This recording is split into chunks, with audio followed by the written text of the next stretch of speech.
All right, folks, welcome once again to Irish Sports Daily Power Hour. I'm here with Jamie Uyeyama, the Yama, and we're going to talk some Irish football again today.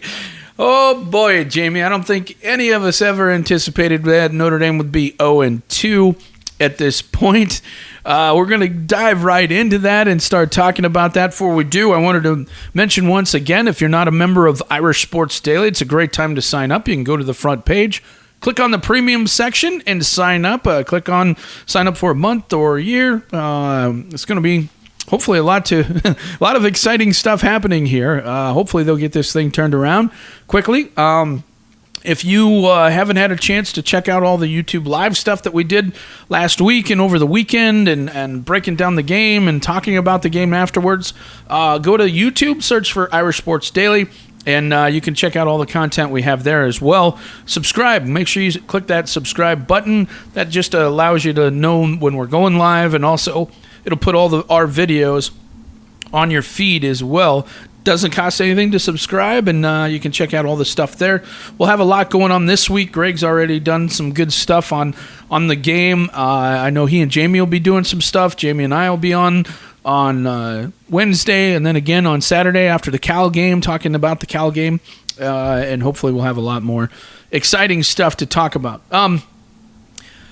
Yama, I think we got to start this off, and you know, usually I don't do this, and I probably should, because when Notre Dame loses, somebody did a good job to beat them, and I think that we really need to start the show off by complimenting the Marshall coaching staff. I mean, this was one of the best coaching jobs I've ever seen out of a team like this. I thought the entire staff did such a great job of coaching this. And Jamie, it wasn't just the game plan and the play calls, but Marshall was really superior in every way in just the fundamentals of the game. Blocking, we'll talk about Notre Dame's struggles and what we saw on the replay of the film. But that was the thing that just really stood out to me. I mean, Notre Dame just got their butts flat kicked by a superior, fundamentally sound, mentally sound, physically sound football team. They just flat got beat up in this game. Your thoughts? I couldn't agree more. Got to give all credit to, their game plan, their physical preparation for this game. Obviously Clint Trickett's their offensive coordinator. I thought he called a really good game. I thought Lance Guidry, their defensive coordinator, when people say, well, this is the Sun Belt, or he was an FCS defensive coordinator. I mean, there's some dudes who can coach at every level there. And I mean, this guy can coach. He got a heck of a game plan.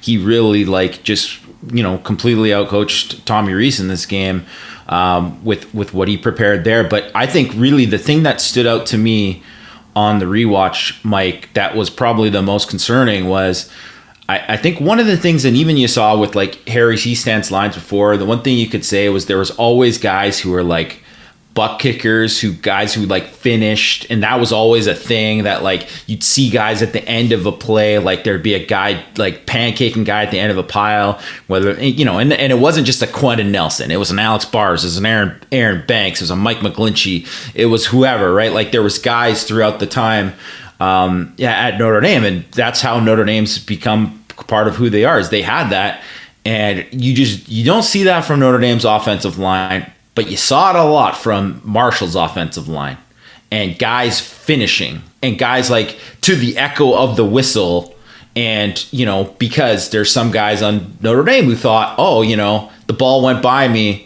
I'm done on this play. And instead of like getting off a block or running the football, those Marshall O-linemen were putting them on the ground. And that was like, there were way too many defensive linemen, linebackers on the ground for Notre Dame. And that has all credit to Marshall and how hard they played. Exactly. And I have the comment later that we're going to talk about is when you lose a game like this, there's always blame to go around.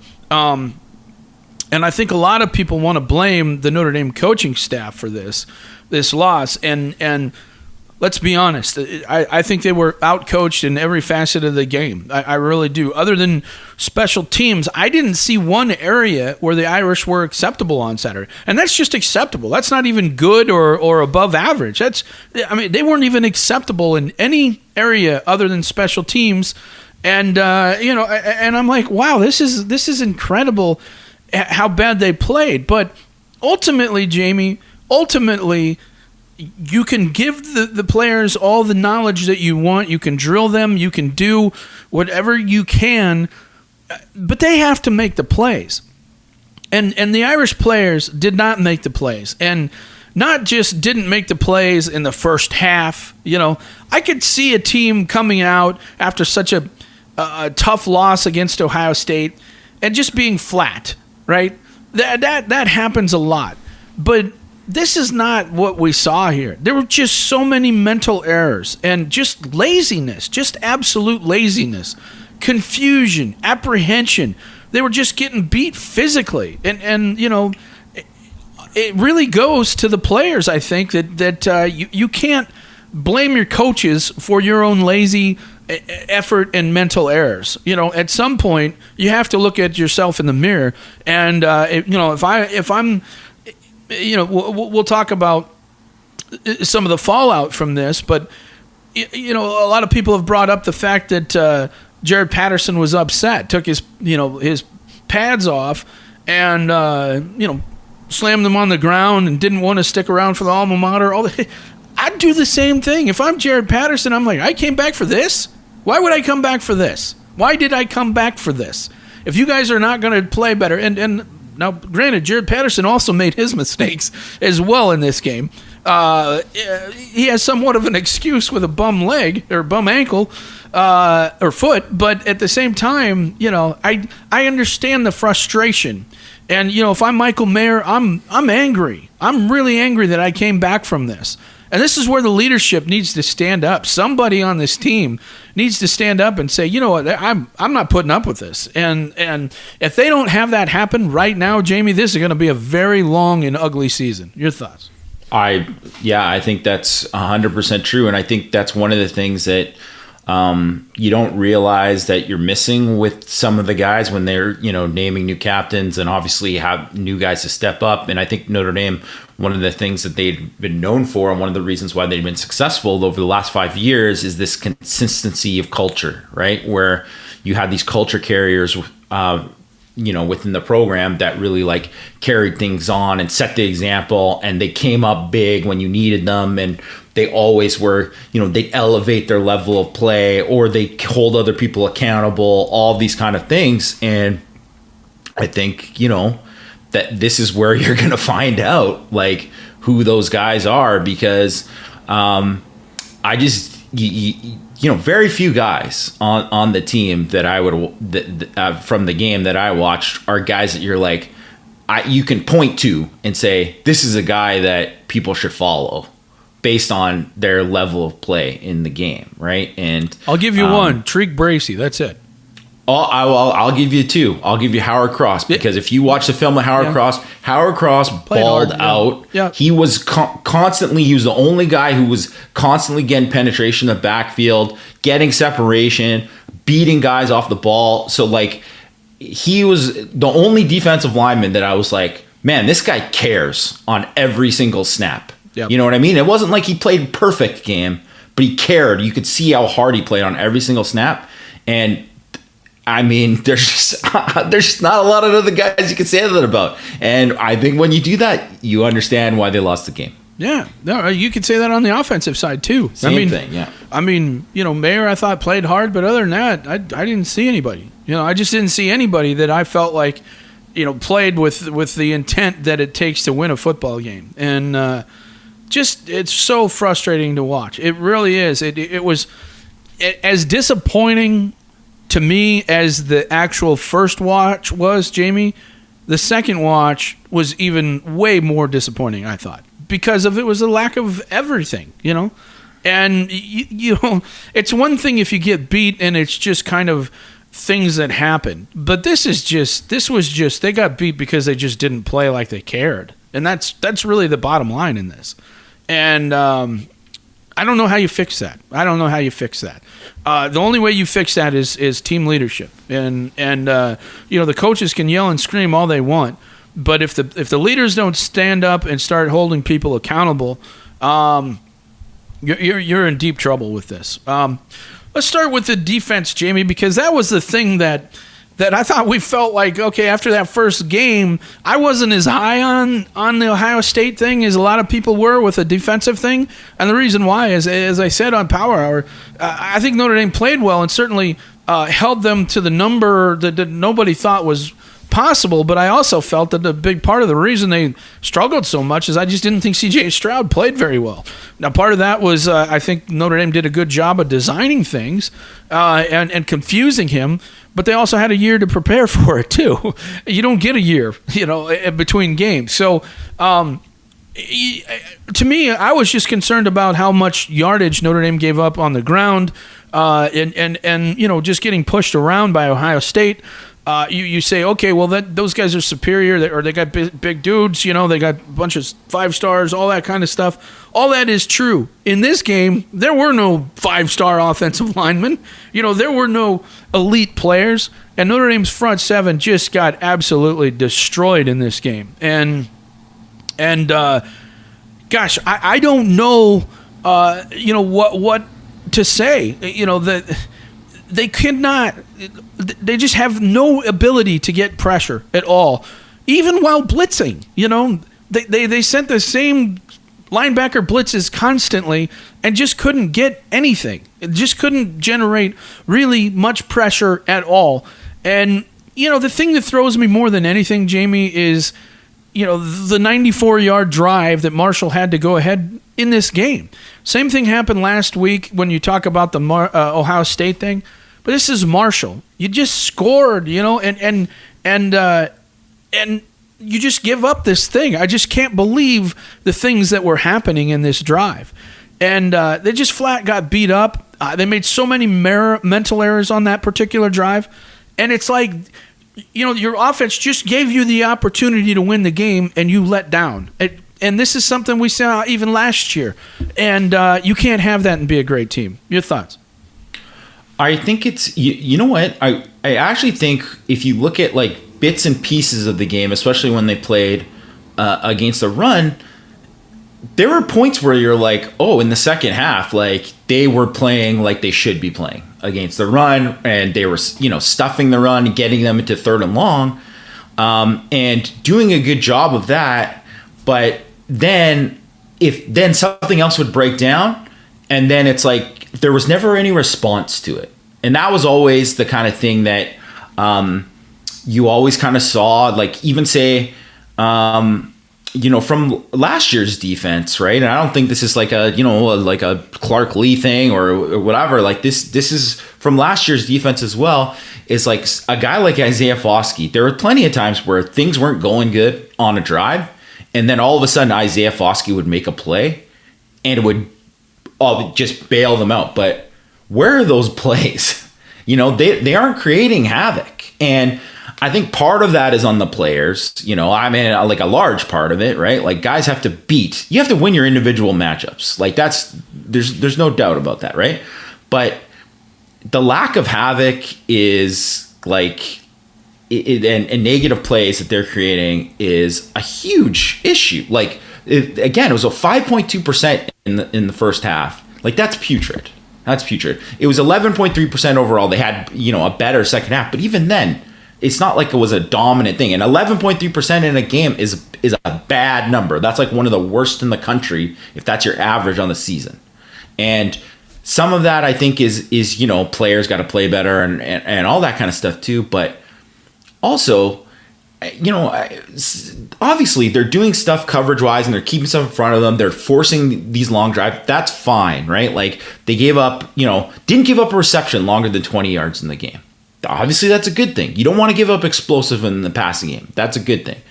But at some point, you have to be able to disrupt more against the run. You have to get more of a pass rush. And if you're not winning these one-on-ones, and you don't want to blitz, or you're not working with the blitz, like why aren't they stunting more? Like they literally like stunt a handful of times, and it was just like tackle, like TT stunts. Like they're not moving those defensive ends around anything. So especially if there's a guy like a Justin Admiral or a Foskey, and it's like, man, these guys aren't hitting home.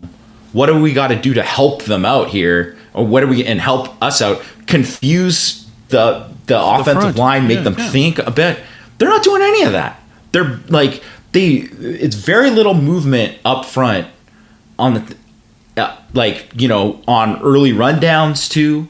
And I think like what you saw too, like there just isn't a lot of, you're just hoping like, because they're playing a nickel the whole game, right? Because they're playing 11 personnel, but you have to look like, well, maybe you can't play nickel. I'm not saying take Tariq Bracy off the field. He's playing great, but like, you're not stopping the run with 6 in the box the way you're doing it. So what do you got to do here to change it up? And whether that's playing more base, when you're not playing Jackson Smith and Jigba this week. So, that's something to think about.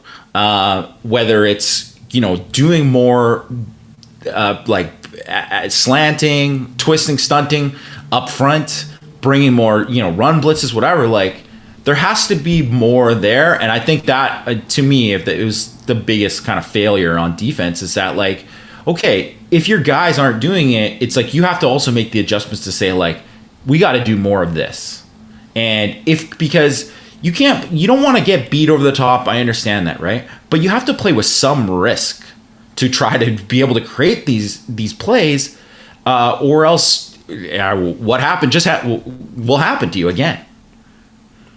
Can we just call the end of this 3 down stuff, Jamie? I mean, every time they try and play some sort of dollar type of look, and you're putting Justin Adamalola at linebacker, every single time I watched the replay, I focused on this. Every single time they did it, they ran right at him.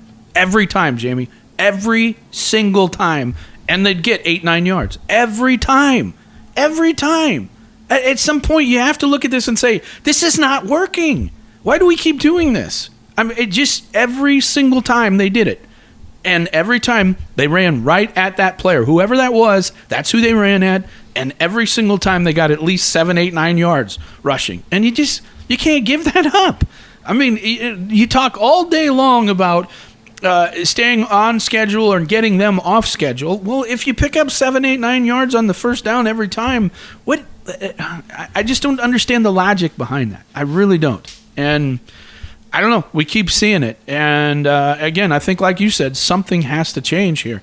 Linebacker play. We thought this was going to be a positive for Notre Dame, and it's just highly, highly ineffective. I mean, there's just nothing there, Jamie, that I can't say anything positive about it at all in really either game. I thought both games they played terrible, just not good. What is going on here? Can they solve this problem? Well, I think one of the problems is it kind of goes back to what I said before too. They're making it way too easy for the offensive line. You just play straight up the whole time. Like, yeah, of course, they're just going to be able to like double and chip and get off to the linebacker at the second level, which, I mean, they're magnets to the guards. You know what I mean? Well, it's because like they're always able to do that because when you're just playing straight up the whole time, you're not confusing anything that they're doing. And maybe in the NFL you can play like that when you have like just a bunch of war daddies, but Notre Dame doesn't have war daddies up front. They don't have those guys. Like Notre Dame, literally the closest thing they have is Howard Cross, and Howard Cross is no war daddy. Like in terms of just him being able to like bully a guy up the field, like Jason Admiral is not going to be a guy that you're going to ask to take on double teams all day. Like it's just not going to work. It's not going to work for you, right? Like, so you have to use these guys and move these guys around and take advantage of it and screw it up. And then all of a sudden linebackers are running free and they look heck of a lot better. That's just, to me, that's what more than anything, it's like, make it easier for these guys. Well, that's the thing. I mean, that's where you want your athleticism and things to happen. But it just, when you watch this game, it's like they're catch linebackers, meaning they're just trying to catch the back versus delivering a blow, and it's because of the way they think things. A lot of times you'll see one linebacker shoot the gap, right? And the second linebacker has to stand there and make sure his gap is not exposed and then scrape over the top where they shot that gap in case there's, somehow it gets through and there's nobody there to stop him. Well, it's so tentative. Everything is so they're so slow, because they're sitting there reading all this type of stuff. They're not being able to play downhill, and that's why you're getting 7, 8, 9 yards rushing on all this type of stuff. And I don't know. I just don't like the scheme. I'm just really surprised at what we've seen here. Jamie, in the TV copy, they talked about Al Golden saying he was worried about winning the perimeter, and that was something that they emphasized a lot in this. You got to win the perimeter. Boy, they got their butt kicked on the perimeter. Notre Dame's corners just could not get off a block to save their life. I mean, the Marshall receivers did a tremendous job in the screen game, getting out any time that Columbia got outside. They did a great job of blocking up there. I was really disappointed that you've got guys. Cam Hart and Clarence Lewis are big dudes, right? They should be able to get off some blocks. Now, granted, Jaden Mickey and Ben Morrison played a lot in this game, and they're freshmen, and they got picked on quite a bit, in this regard. And that's what's going to happen when you play freshman corners. But, this was they really struggled in this, and the perimeter and the screen game and all that just really kind of kicked Notre Dame's butt. And again, this is just going to be another roadmap for somebody to say this is how you challenge and beat Notre Dame. They're going to have to fix this somehow, and I don't know how. Your thoughts? Well, I think my biggest problem too with I totally agree about the perimeter, but I think the thing that stood out was the personnel usage that they did in terms of their substitution patterns and stuff. Like, you don't have, you're basically having the threes out there on a couple series. Yeah. And why? Mix in guys. I don't mind if you're going to if you want to give Jordan Botelho snaps, you want to give Alex Ehrenberger snaps, you want to give Morrison and Mickey snaps, that's fine. But put them in with some starters. With X Watts. Yeah, mix them in with guys don't do hockey line changes. Yeah. That isn't. I don't think that's a smart way to do it.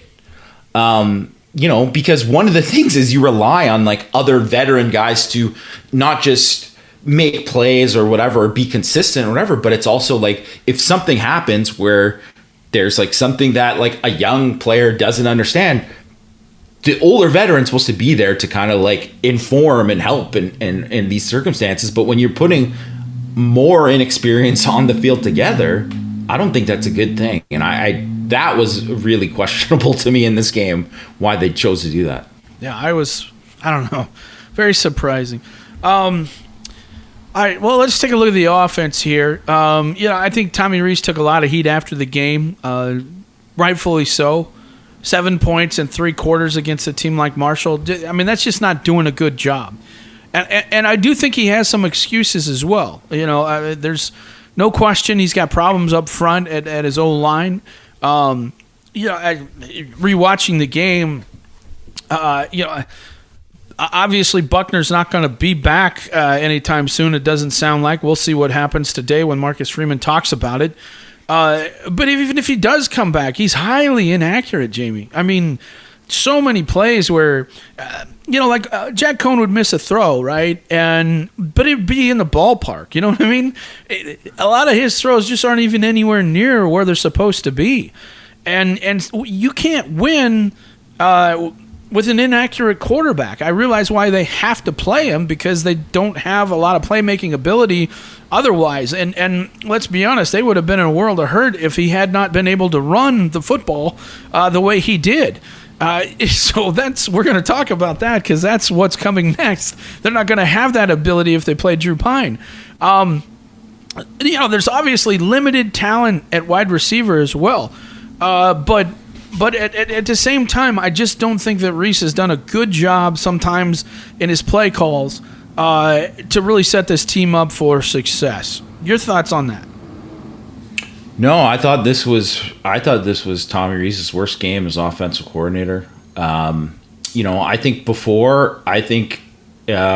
inarguable that he had done a pretty good job of kind of adjusting to the talent that he's had in the first couple of years and like the kind of deficiencies and the strengths of the players, and that's why they've been like pretty competent on offense at all times, right? Like they've been able to, they weren't anything close to elite, but they were good on offense.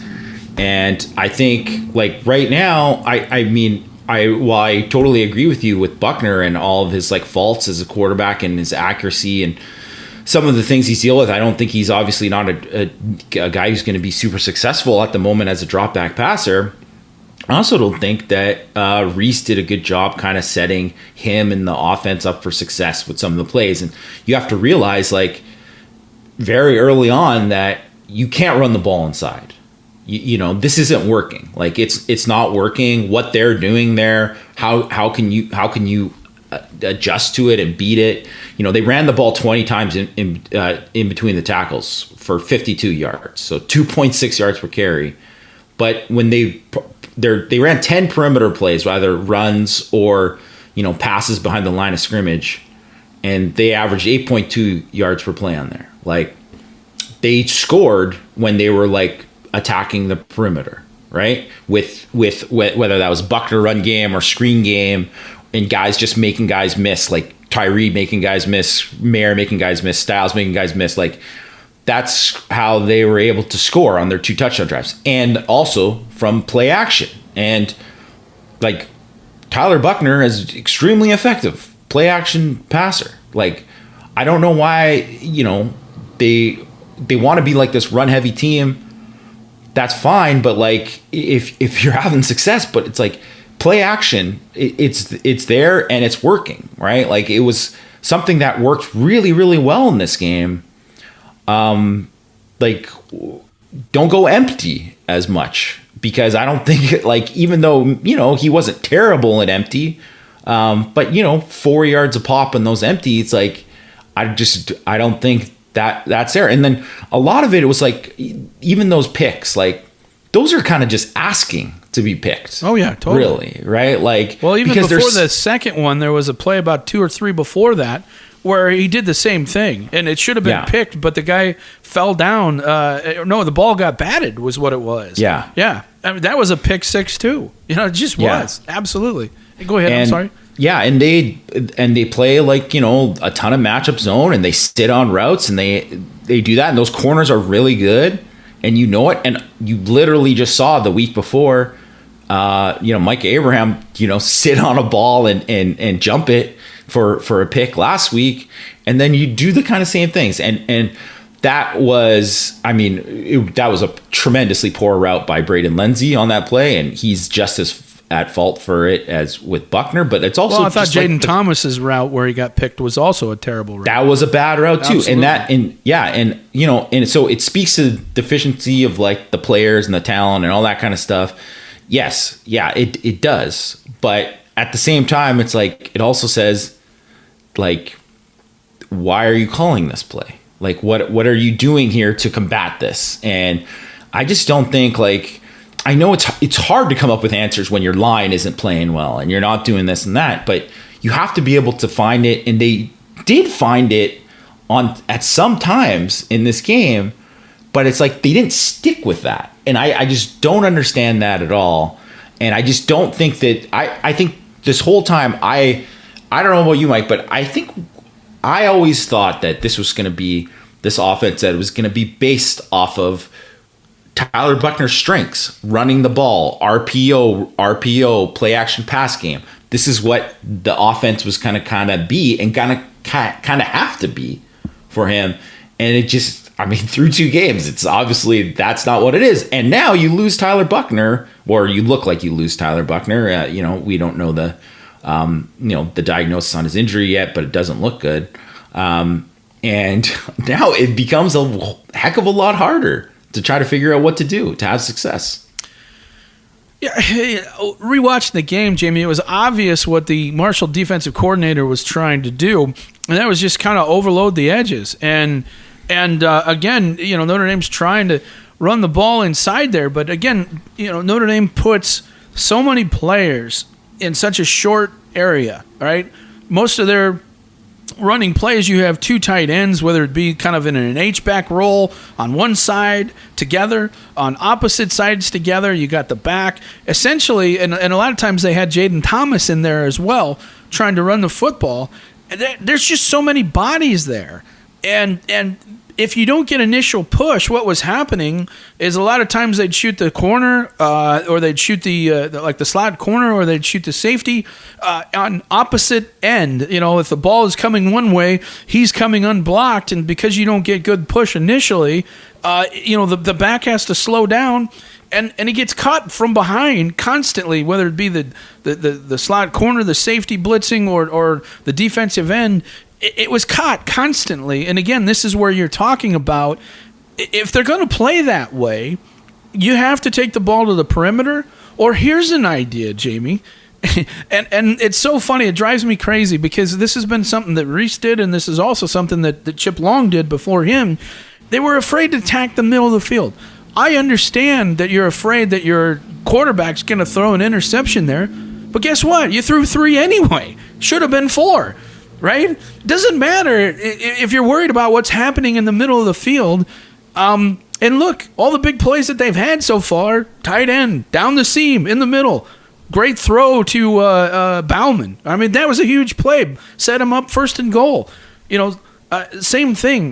The middle of the field is where, if they're constantly sending their safeties and linebackers, there's nobody there. There's nobody there. There can't be, because they're coming up and trying to stop the run. And again, as you mentioned, play action. That's where you got to try and do things. But there's just so many things that I think Reese could do better or should do better that he isn't doing. Now, on the flip side of that, I mean, first of all, I think people need to point out. There's a couple things I want to point out. When you look at where Notre Dame started as an offense in the first half, right? Their own 25, their own 41, at the 50, their own 33. At their 10 and at their own 44. That's their first half starting possessions, 7 points. I mean, that's unbelievable.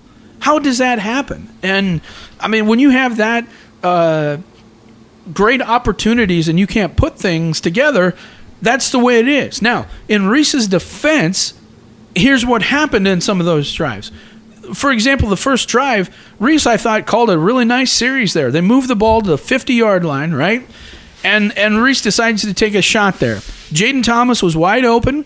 He was open. Solid protection. And then the quarterback just throws a terrible ball. Just terrible throw. And of course, now it's 2nd and 10. So 2nd and 10, I've noticed this trend with Tommy Reese, and I've pointed out it a number of times. And in this game, it happened countless times. Incomplete on 1st down, always a run on 2nd down. If I know this, everybody else does too. Everyone knows it. Exactly. It's a tendency. You have to break this.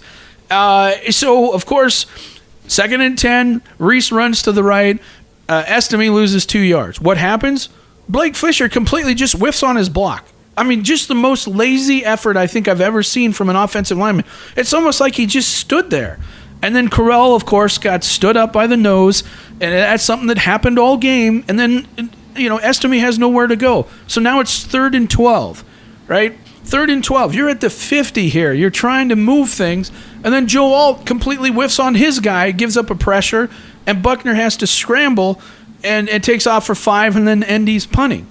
Well, that's, it doesn't matter what Tommy Reese calls there, right? Yeah. Because if all your players are making mistakes, it doesn't matter what the play call is. Those 3 critical mistakes with the ball at the 50, you're trying to set the tone. And that's what's happened. Now, on the flip side of that, if you go to the 4th down calls, right, which were really key in the game, here's what I don't understand. All 3 times on 3rd and 4th down, or I guess it'd be 4 times, they tried to run the ball behind Patterson, right? Every single time they tried to do this on 3rd down, it was 3rd and 3. Tries to run behind Patterson, but who's standing next to him? Zeke Correll. He gets stood up again by the nose guard, the tight end's pulling, can't find a linebacker. All right, because that's what their job is to do. But if they can't go straight line and then turn in to find a linebacker or safety or whoever's in the hole, and they have to run backwards to run forwards, which is what was happening, they're too late to get to there. And then, of course, a linebacker shoots in and shuts down the play. Fourth down call, they tried to throw a deep shot to Lindsey. I don't understand why you're trying to throw the ball 50 yards down the field. I realize it's single coverage, but when does Braden Lindsey ever won a 50-50 ball? It just never happens unless he's wide open. And then, of course, the second fourth down call, same thing. 3rd and 2. They run to Patterson. Again, Corral gets stood up. Shed immediately. The nose guard just threw him aside, and then, it's a 1-yard run. 4th down, once again, they try to go Patterson. Corral gets stood up and allows the linebacker to knife through. Why are you continuing to do this? If it hasn't worked, and it didn't work against Ohio State, why are you continuing to run behind this? It just doesn't work. You have to do something different. And I just don't understand why you're doing that. I realize Patterson's a pretty good player, but 2 people have to make a block for there to be a hole, Jamie. 2 people have to make a block. I just don't understand the thinking behind it. I was surprised that they didn't give the ball to like a Styles or someone on the end around on one of those. Sure. Just because. Well, and the one time they did, look what happened. It was one of the biggest plays of the game.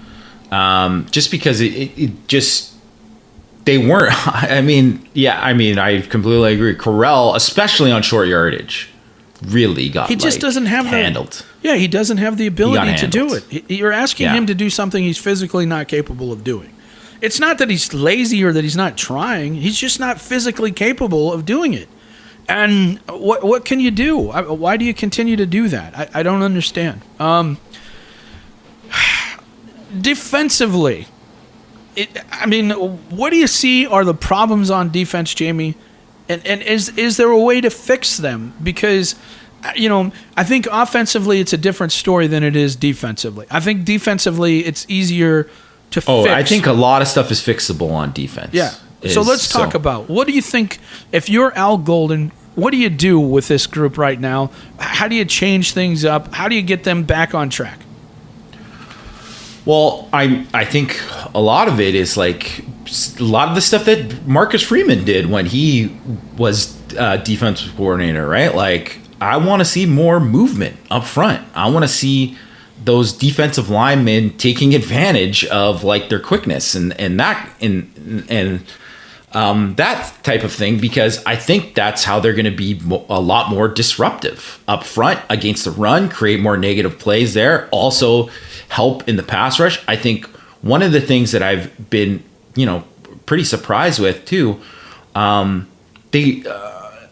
know they've mixed in some third down pressures here and there and stuff too, but they don't really design anything to get, I haven't seen anything where like, all of a sudden you're getting Foskey on a tight end or on a back or whatever. And I realize, you're expecting him to be your number one pass rusher, to beat an offensive tackle, but you also have to set up your guys for success. And I haven't seen a lot of things where they're like, there's a design pressure where they're overloading and confusing. There's no confusion caused by what they're doing schematically right now. And so I think, that's there. That's available to them. That's something that Freeman can help with. I know Al Golden, they certainly did a lot of that with Cincinnati Bengals before. So I think that's there for them. And that's a big, big thing that can help them and just help their players not only make plays and whatever, but also gain confidence. And I think that's something there. I also think you have to look at some of like, the personnel you're using and like grading the guys and being like, well, who's playing the best and who's actually doing and who's grading and doing exactly what they're doing, and looking at how, who's playing. Like, I know a lot of people after the game will be like, well, Prince Culley should be playing. Like, I think if they thought he was going to be in there and tearing it up, he'd be in there. But maybe he should get more of a chance now. And you have to look at all of these kind of scenarios there where I think depth-wise, I think they have more. So, like, Lacey and Chris Smith didn't play a lot this game. They played lighter, right? They played Justin Allen at one end, and they played Foskey at the other end a lot in their starting group, and it was Mills and Adenola inside. And I think that's another thing that I think was a mistake, because I think you're playing two guys who are basically 3 techs inside, and guys who can't really play 1 tech, you know? Well, and 2 guys who don't do a good job setting the edge either. Yeah. You know, so I think when you look at that kind of thing, I'm like, personnel usage, whatever. I think, like you said, the 3 down, unless you're doing more with the 3 down, which they just haven't, then yes, nuke it. Like, get it out of here. You don't need to do that. So I think some of that, you have to challenge offenses more. And obviously you don't want to give up the big plays, but if you don't challenge more, it's different when you're playing Ohio State and some of the athletes that could just blow by you if you're not, if you challenge them too much, right? But I mean, Cal's literally 118th in S&P plus. They're not a good offense. So if you're not challenging Cal, who are you going to challenge? So that's what I think the main thing. I think aggression, that's something that you need to just causing more confusion. I mean, obviously, fundamentally, guys have to get better, but that's just something that, you're going to have to work on anyway. It's like block destruction is, like, to me, like a big problem on defense. It is, no question. Do you think this is the week, because you mentioned Cal, do you think this is the week you start to see, a Prince Coley? I mean, is this a good time to give him a look? Because I just think inside they're just very, very unproductive at inside linebacker. They're just not very good, and it's surprising. I don't know. I mean, I don't think it's necessarily a lack of athleticism, but they're just not very effective. I don't know what the answer is, but what do you think? Well, I think this could be too, because Cal, even though they do play quite a bit of 11 personnel, they'll play 12 personnel more. So you're going to be able to play within your base defense more. I think Prince Cully, Junior Tuihalamaka maybe is a guy that you could maybe see this week. Like, man, did you see that on the kickoff? He blew that guy. Yeah, heck yeah, I saw that. Like, that was one of the highlights of the game. I'm right? like, Literally. Man, I want to see some of that on the field, man. That was a huge hit. Yeah, so I think like, this would be, I think, more of an opportunity for those guys, but I think you have to challenge all of these guys, because they're not playing up to the standard that they can be. And I don't think they didn't play terrible in this game. Defensively, they didn't play terrible, but they didn't play as nearly as well as they should have. And and the thing that bothers me is they don't play when they need to. You know what I mean? They don't step up. They don't step up. That's a lack of leadership. It's just totally a lack of leadership.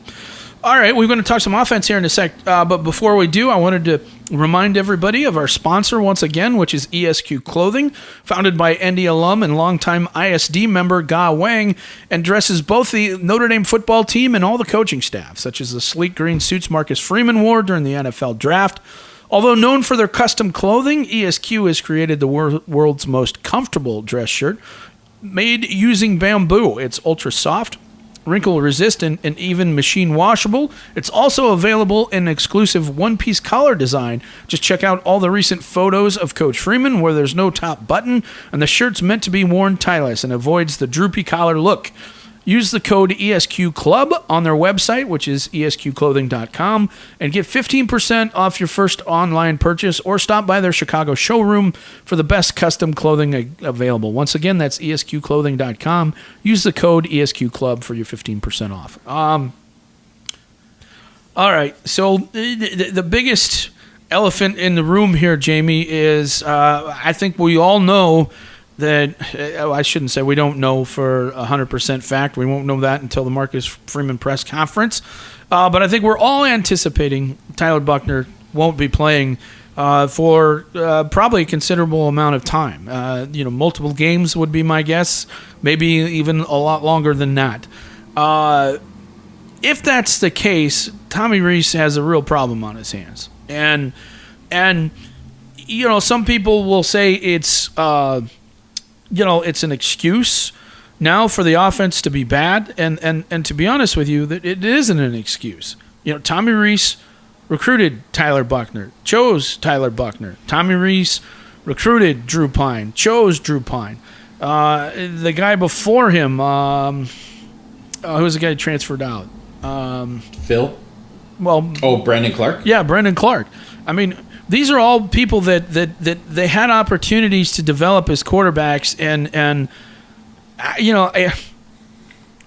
I'm sorry, Jamie. None of these guys look like they could start for any top 20 team. Not even close. And they just don't. I got to tell you, sorry to interrupt you, Mike, but I just was thinking as Cade McNamara is obviously losing his job. Yeah. And I was like, how funny would it be if Cade McNamara transferred to Notre Dame? And certainly could after what happened. Yeah. And it's kind of like we were talking before. They had an opportunity for Keaton Slovis. He would have come, and they didn't take him. But the fact is, and this is happening in a lot of schools. You don't want to just say that it's happening in Notre Dame, because there are a lot of schools that are looking for the portal for new quarterbacks. And part of the reason is because they've made it so easy for quarterbacks to leave. So you're going to have this problem at a lot of schools, but there just isn't a lot of development that's happened so far at quarterback. And, some of these players should be further along than they are, Jamie. They just should be. And, when you look at Drew Pine, love the kid, love his moxie, love his attitude. He's a gutsy player. But I just don't think physically he has the tools to play the type of football that you need to play to win some of these games, certainly. Maybe I'm wrong. I'm going to be the biggest Drew Pine fan if he's the guy in there, because by all accounts, one of the best kids you're ever going to run into, tremendous personality and team player. But I'm just going to be honest. I don't have a whole lot of faith that he's the answer at quarterback that's going to fix these problems. But he's probably going to be the guy. And what can Reese do here when you got a struggling offensive line? Your wide receivers are not winning, and they're not running clean routes. You have a guy in Pine who has been known to take chances with the football. This looks like a recipe for disaster if you look at it on paper, Jamie. Yeah. You can't really sugarcoat and say like it's a great situation for Notre Dame. And let's just be honest. Drew Pine has like a lot to prove, right? It's funny how things can just flip like so quickly, because obviously he was like a hero against Wisconsin, and then it just and even somewhat against Cincinnati, there were a lot of people claiming that he should have been the quarterback, and I think many people for a while still were kind of Drew Pine believers, and there was like cheers in the crowd when he got into the game, and then obviously the cheers didn't last long after the pick. But I think, I don't know. I think Drew Pine is a smart kid. He's an intelligent kid. I think, he obviously has to play within himself, but I think the main thing is Reese has to set him up for success.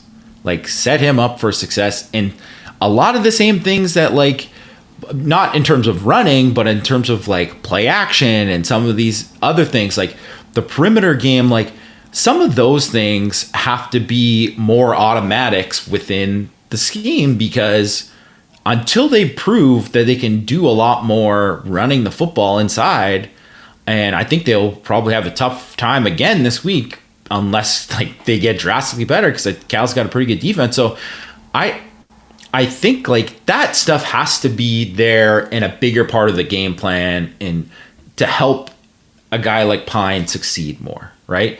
And I think what also comes down to is you got to just feed your playmakers and just like almost run those guys into the ground. And obviously that's not a good thing to just have those guys do everything, but really, you don't have a choice at this point. Like Lorenzo Styles, as many touches as you can get him, right? Chris Tyree, like get this guy the ball. I don't care if he's running the ball or whatever. Get him the ball in space because he's one of the few guys who has the speed to, if someone makes a mistake, he can take it to the crib, right? So he's one of the only guys on the team who can do that. So you got to get him the ball more because you need more of those explosive plays. Like, and obviously Michael Mayer. And then even Kevin Bauman too. Like, get him the ball more. Do more things. Like guys who have proven they can do it because like Lindsey right now, like using him as this 50-50 ball receiver, that's not setting anyone up for success. But of course Buckner's not going to have success throwing to Lindsey on the boundary, throwing 50-50 balls. That's just, he's not Chase Claypool. He's not Miles Boykin, right? So you got to give Drew Pine every chance to succeed, and you hope they do that. To me, Drew Pine is a spread quarterback, right? I mean, he's a guy that you need to have 4 and 5 wide receivers out. Let him find the holes in the defense. I think that's what he's good at. The problem with that, too, is that sometimes you need a strong arm to do that. And I just don't think that he has a strong arm, a strong enough arm to consistently be effective in that regard, especially if you don't have a running game. For a guy like Drew Pine, you really need a running game as well. And they're going to have to get that fixed in order for him, I think, to be successful. But, his game is being able to see a defense and finding the holes in the defense. We talk about Wisconsin, and he was successful because you're running a 2-minute offense, right? And everything's a lot of short throws, and 15 yards in, 20 yards in for sure. He's a pretty accurate guy and can see things pretty well. I do think he does take too many chances with the football in that situation. And what's going to happen is in the long term, teams are just going to sit on those shorter routes because, can he beat you deep? And does anybody even have the ability to beat you deep and win a 50-50 ball? And so that's where you're going to run into the issues here with Drew Pine as your quarterback. Zone read is now gone. That's not something he's good at. All right, so now you're going to have a lot of straight up running the football, and there's not that threat that all of a sudden he's going to take off and run with the football. He's not a great scrambler. He's not somebody who can make plays with his feet. So you're going to have to design opportunities for him to read the defense and find some holes in the defense. That all sounds great, and until you got Salerno as your 4th wide receiver. No disrespect for him. Kid works hard, earned his opportunity, but that's not a guy you want out there when you're trying to solve these issues. And again, as you mentioned, Lindsey being kind of your, deep threat boundary 50-50 guy, that's just not, you're not going to be successful at that. Maybe Joe Wilkins is able to play a little bit more this week. I don't know. I don't know what's going on with Deion Colsey, but it's, didn't sound like it. Even if it's injury, just kind of the comment that Freeman made didn't sound like, mentally he was in the right situation. Maybe I read too much into that. I didn't see it personally, but it seemed like kind of a strange comment. Didn't seem like he was close to playing, that's for sure. Yeah. Whether it was football related, injury related, he didn't, I don't know. Just didn't sound like he was going to be a guy that was going to be in there anytime soon. And Jamie, that's a concern because I think what Reese, what Pine can do best, I just don't know if Notre Dame has the personnel to do it unless you start playing a lot more tight ends and giving them the opportunity. And to be honest with you, maybe that's the answer. I don't know. What are your thoughts? I think you have to look at all the answers in terms of like, if you're not going to get these receivers, so say like Wilkins isn't healthy enough or you don't trust Wilkins. So I know Holden Stays and Eli Reardon both played in this game. Not a lot. Obviously, they came in like 13 personnel, but like, get them in there. See what these guys can do. Yeah. See what these guys can do because right now, At least they have a obviously chance to win a 50-50 ball. Yeah. You know what I mean? Right. And I mean, I'd rather see Holden Stays out there. I really would. You know what I mean? Because at least I would rather throw a 50-50 ball to Holden Stays than Lindsey. Especially because they've talked about that's what he's so good at. Yeah. I mean, I don't mind throwing like a vertical route to Lindsey. There's nothing wrong with that. But just when you're basically trying to throw a fade on the sideline and it's like, you know, it's those situations, he's not going to win it. He just hasn't shown that he's that guy. So especially if you throw it 4 yards out of bounds. Yeah, I mean, those weren't great balls either, right? No. I mean, a lot of it is Buckner, and that's when I think Pine will give his guys more of a shot. I think so too. That's something that's there, but I mean, you need more playmakers. So what are you going to do to find it? And I think, you know, even last year, like Lorenzo Styles wasn't a guy for Notre Dame. Maybe he should have been earlier, but he wasn't a guy for Notre Dame until like late in the season, till like USC game, right? And that was like bye week basically, and then he took off from there. And like Tobias Merriweather, can he be somebody that at least helps out a little bit? I don't know, right? But like, I mean, I'm guessing that if you think that Jaden Thomas and Braden Lindsey aren't like, you know, running the proper route on those hitches or something like that, then Tobias Merriweather's probably not running that properly. So there's all of these factors that go into it. But I think at this point, you just gotta look for answers, and you gotta challenge everyone and see who's gonna step up. Yeah, I will say I thought Thomas actually had a pretty good game. I thought that one catch he made on third down was tremendous. Yeah, and he also ran some good routes, and he was open a number of times. It was just a bad play. Find him. It was just that one play, and I thought he did a good job on the perimeter blocking most of the time. So I think he's earned the right to play. You know, but Tobias Merriweather, Holden Stays, Eli Reardon, somebody's got to get in there. Let me ask you this question, because a lot of people have been asking. At some point, do you give Angeli a shot? What are your thoughts?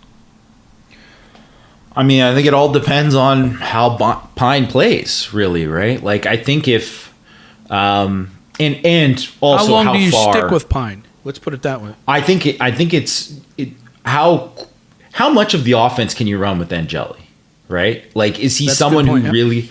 So I think that's another part of it, because if you can only run a certain amount, and it's obviously you can't come in and do the Buckner thing last year with him.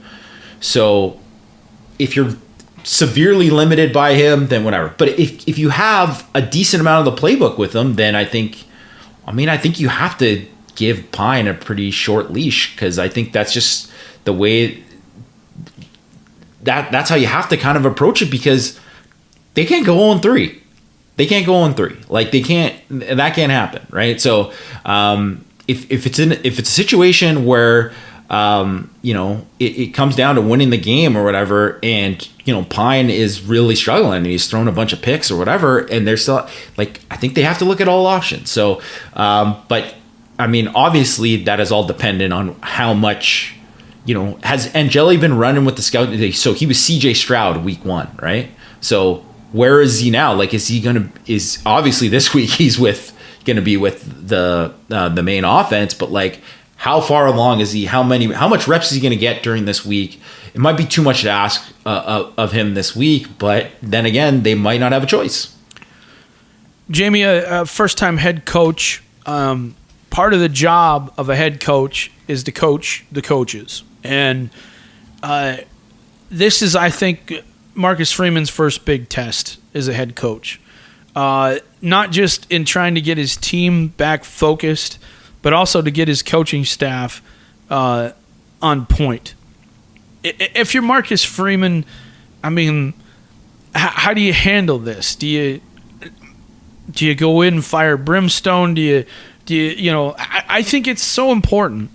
Marcus Freeman is a nice guy, right? And I think he wants to have a very positive and a very productive atmosphere and environment, not just with the coaching staff, but with the team. But I think it's important, as a first-time leader, you have to step up and show your leadership as a coach.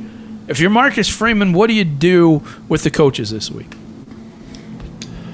I mean, that's a good topic, by the way. That is, yeah. Just kidding. Yeah. It is a really good topic. I think with the players, I think you have to be. I mean, like he has always said, and I think Matt wrote something on the board about it too. Like, he's got to be who he is. So he can't all of a sudden just come in and turn purple like Brian Kelly and start yelling at people like whatever. Not gonna work. So he can't. It's not going to work because people know it's phony. That's not him, right? So he's got to be who he is. But it's like there has to be a level of accountability for everyone, right? For the staff, and you have to look at how everyone's doing it. And this is so important to see how much he inserts himself here and what he can do to say, like, even if he says, I believe in you and I know you got this, like, well, what is the backup plan if they don't got it? Like, there's got to be a plan on top of the plan of everything right now, because that's, like I said, they can't go 0-3. So I think because then it starts getting into territory where all of a sudden, like, if you weren't, I mean, all the recruits are like, oh, I'm all in right now.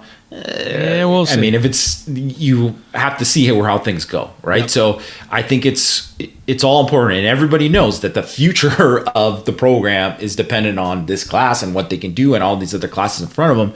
So it's like a fine line of, like, you got to be able to, like, hold these guys accountable and be very hard on them, but you can't. You don't want to lose anyone. You don't want to lose a staff member. It's hard. Like, I mean, Mike, you've had to manage people for years in your job, right? And it's a different dynamic than being the guy who doesn't have to do that, and could be a little bit, not the player's buddy, but it's not the same being the defensive coordinator that is the head coach. And now you're holding all of these people accountable. So, I mean, if I was him, I'd be leaning on all of, like, his mentors. Like, I'd be calling Luke Fickell this week. I'm sure he already has talked to him. I mean, I would hope so. Like, that's a guy like Jim Tressel, like, all these people that he needs to get advice from, get it. To try to do it, because I think, with your inexperience, it just, a wrong move could really send things down spiraling. So you got to take in as much as you can. Yeah, and I think you can coach the coaches differently than you coach the players. And I think you want to have more of a. I think you want to go to your leadership on your team, and say, leaders, you failed, right? You did not do a good job here. And, your team needs you to be better leaders. And so I think you need to say that to the leaders on the team, the Jarrett Pattersons and those types of players. You need to get on them and say, this is your team.